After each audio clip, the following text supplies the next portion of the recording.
Türkmenistanda COVID-19 keselinin görülüp edilmedik derecede yayramagy dowam edýär. Hökümet koronawirusyň yayramagyny inkar etmegini dowam etdirse-de Türkmenistandaky orta mekteplerde sapaklar adından bir ay ýyda süýşürildi we jaýlanyş hyzmatlaryny üpçün edýän kärhanalar jaýlanyş çärelerini hemde tabyt önümçiligini üpçün etmäge ýetişmeýär.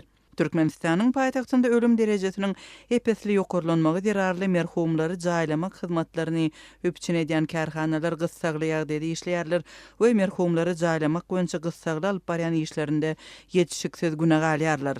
Gün ortanyň öň biz 7 tabyt taýýarlamaly, Howdan etrapçasynda hristiýan däplerine görä jaýlanmaly Covid-den ölen 7 adam bar diýip tabyt ýatýan kärhananyň işgäri 2 sentýabrda Azatlyň habarçysyna aýtdy. Bu wagt 2 sentýabrda çoğunlyk onamçylygynda Pushkin adyndaky Rus türkmen mektebiniň müdiriniň jaýlanmagy üçin mazar taýýarlandy. Azatlyň habarçysynyň sözlerine görä jaýlanyş çäresi 3 sentýabra bellendi.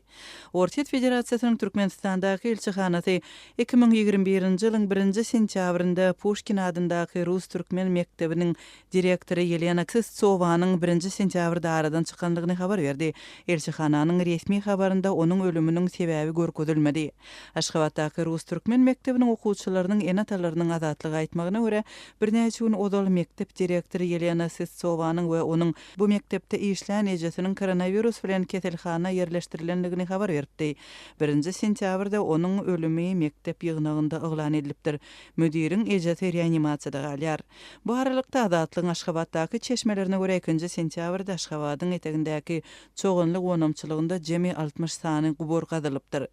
Merhumlary jaýlamak hyzmatlaryny üpçün edýän kärhanalaryň işgärleriniň sözlerine görä, gyssagly ýatalýan tabytlar henizem hemmeler üçin ýeterlik däl.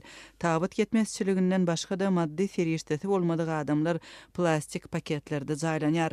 Merhumlary jaýlamak hyzmatlaryny üpçün edýän kärhanalarda işgärler ýörüýte eşiklerde ýüzi goraw bilen örtülen elleri ellikli tabyt ýatyarlar diýip Azatlyň habarçysy görünýärdi. Jaýlanyş hyzmatlary gullugynyň başlygy çykyp işçilere tarap öwrildi. Ýigitler dowam edin, gün ortanyň öň 7 sany tabyt taýýarlamaly. Ondan soň mümkin boldugyça has köpüsini etmeli.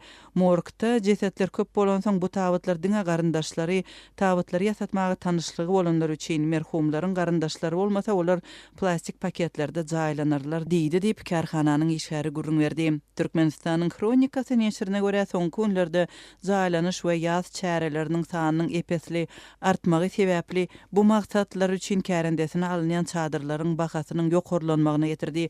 Bir günde kärende tölegi 1400-den 1600 manada çenli ýokarlandy.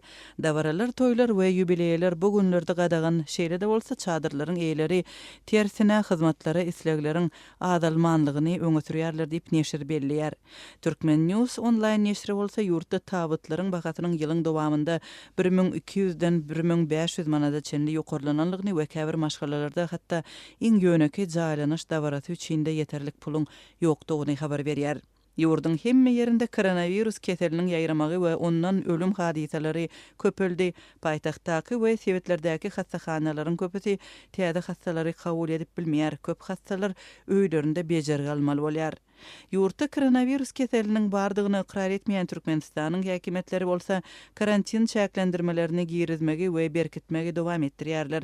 Berk maska rejimini saklamaga berk gözükçülük edilýär. Ýurtda bazarlar, hyzmat kärhanalary köpçülikleýin ýapyk durýar.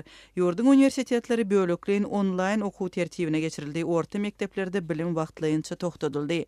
2 sentýabrda Azatlyň habarçysy 1-nji synpdan 5-nji synpa çenli başlangyç klas okuwçylarynyň birnäçe şäher mektebinde ýygnananlygyny we 1-nji oktýabr çenli başlangyç synplarda okuwun bolmajakdygynyň habar berilendigini aýtdy.